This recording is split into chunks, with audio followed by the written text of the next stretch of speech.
नमस्कार दोस्तों, आपका स्वागत है।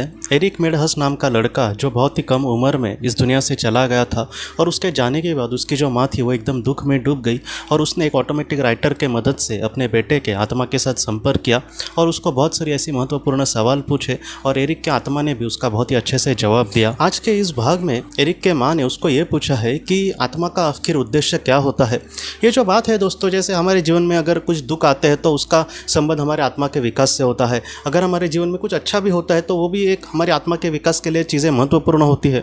मतलब हमारे जीवन में जो भी जब से हमारा जन्म हुआ है तब से लेकर जब तक हमारी आत्मा का सफ़र चालू रहेगा, वैसे ही दोस्तों जो भी सारी चीज़ें हो रही है वो हमारे आत्मा के उद्देश्य पूरा करने के लिए ही हो रही है। तो यही सवाल हमारे भी मन में आ सकता है कि आखिर आत्मा का उद्देश्य क्या होता है। तो एरिक के माँ ने उसको यही सवाल पूछा और एरिक ने इसका बहुत ही अच्छे से जवाब दिया है। वो ये कहता है कि सबसे पहले जो आत्मा का उद्देश्य होता है वो है सीखना। सीखना मतलब कुछ उसमें अपने आप में कहीं ना कहीं विकास करना। यहाँ पे पृथ्वी पर बहुत सारे लोगों को मैं कुछ इस तरीके से देखता हूँ कि 4 किताबें पढ़ेंगे, 4 लोगों की बातें सुनेंगे, उनको लगता है कि मुझे अब तो सब कुछ ज्ञान आ गया है। लेकिन हमारी आत्मा उस तरीके से नहीं सोचती। हो सकता है कि किसी एक आत्मा ने 100 जन्म बहुत ही अच्छे से जिए हो, बहुत ही अच्छे से उस जीवन में उसने अपना कर्तव्य निभाया हो, लेकिन फिर भी दोस्तों वो आत्मा अपने आप को कभी भी परिपूर्ण नहीं मानेगी। क्यों? क्योंकि उसको पता है कि मुझ में और भी ज़्यादा कमियाँ हैं, मुझ में और भी ऐसी कुछ चीज़ें हैं जो मुझे और भी ज़्यादा महत्वपूर्ण है सीखना। तो इस तरीके से एरिक सबसे पहले कहता है कि सीखना ये बात बहुत ही ज़्यादा महत्वपूर्ण होती है।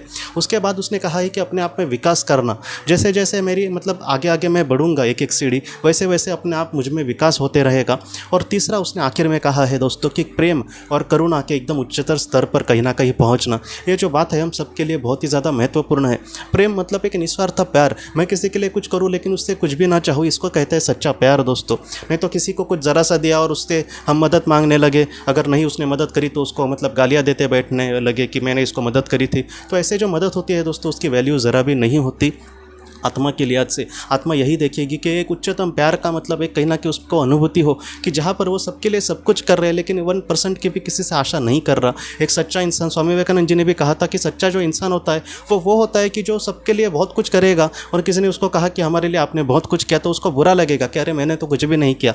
और अगर उस इंसान के लिए किसी ने ज़रा सी मदद करी तो उसको बहुत बड़ी लगे कि वो 10 बार उसको धन्यवाद बोलेगा। तो इस तरीके से जो खुद अच्छा करेगा उसको उसकी ज़रा भी वैल्यू नहीं होगी, लेकिन दूसरे ने उसके लिए कुछ किया तो वो उसको बहुत बड़ी चीज़ें लगती है। लेकिन इंसान कभी कभी एकदम इसके विरुद्ध ही कुछ करता है, ज़रा सी मदद करके वो दिखाएगा कि मैं तुम्हारे लिए कितना कर रहा हूँ। और दूसरों ने हमें खूब बहुत कभी कभी कुछ लोग मदद करे फिर भी हम कभी कभी उसको इतना ये नहीं करते। तो इस तरीके से हमें नहीं जीना, जितना हो सके अपने आप में विकास करना अपने आप के जो कमियां हैं उसको ढूंढ कर कहीं ना कहीं दूर करके एक अच्छा इंसान बनने की कोशिश करना। और एक दिन ज़रूर हम उस तरीके से उस लेवल पर ज़रूर पहुँच जाएंगे।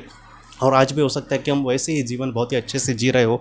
मेरे तो संपर्क में जितने आए लोग हैं वो ज़्यादातर मैंने एकदम विकसित मैं उनसे बहुत कुछ सीखूँ, इस तरीके से ही मुझे मिले। तो मैं भगवान का भी शुक्रिया अदा करता हूँ और मैं बहुत कुछ उनसे सीखा हूँ। तो इस तरीके से है दोस्तों, एरिक भी हमसे यही कहता है कि यही जीवन का सच्चा उद्देश्य है कि जहाँ पर निस्वार्थ प्यार हो, जहाँ पर बस दूसरे का कुछ अच्छा करना हो, जहाँ पर दूसरों को हम जितना हो सके बस देना हो, जहाँ पर हम दूसरे के लिए दिल से प्रार्थना करना हो। तो इसी तरीके से एक सच्चे आत्मा का जो होता है वो उद्देश्य होता है दोस्तों। तो दोस्तों हम अपने अगले वीडियो में मिलते हैं। आप अपने परिवार का ख्याल रखना। आपका बहुत बहुत धन्यवाद। अगर आपने किसी अपने को खोया है और अगर आप किसी जेन्युइन भरोसेमंद थेरेपिस्ट की तलाश कर रहे जो आपके अपनों के संदेश आपको दे सके तो आप इस नंबर पर व्हाट्सएप मैसेज कर सकते हैं। हम जितना हो सके आपको किसी अच्छे थेरेपिस्ट के बारे में बताने की कोशिश करेंगे जो आपको बहुत ही अच्छे से संदेश दे और आप अपने जीवन में आगे बढ़ पाए। आपका बहुत बहुत धन्यवाद।